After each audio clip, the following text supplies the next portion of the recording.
how to fix an Acer laptop that won't turn on or charge. In this video, I'm going to show you a couple different steps that'll help you fix an Acer laptop that won't charge, it's not turning on, and the screen is just black. And if this video helps you, please consider giving it a like and also subscribe to my channel because that really helps me out. The first thing I would recommend doing to fix this issue is unplug everything from the laptop. So unplug the charging cable. If you have an HDMI cable or anything plugged in the connectors, unplug all of those from both sides and check the back to see if there's any connectors back there.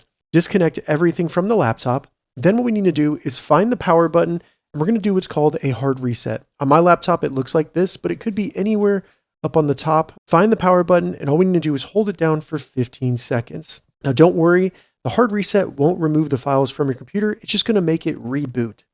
When you're holding down the power button, you might see it flash or something like that. Just keep holding it down for around 15 seconds. Then when you're done, let go, wait a couple seconds, and then what we want to do is plug in the power cable. So it starts charging.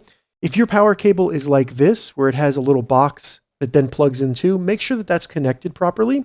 Then just find and hold down the power button for 2 to 3 seconds. We're going to turn the laptop back on, and it may take a little bit of time to turn back on simply because we turned it off with a hard reset. So it took me about 7 seconds, but the screen came on and I can see that it's booting up. And now I can go in and log in, anything like that. If this video helped you, give it a thumbs up and please consider subscribing to my channel.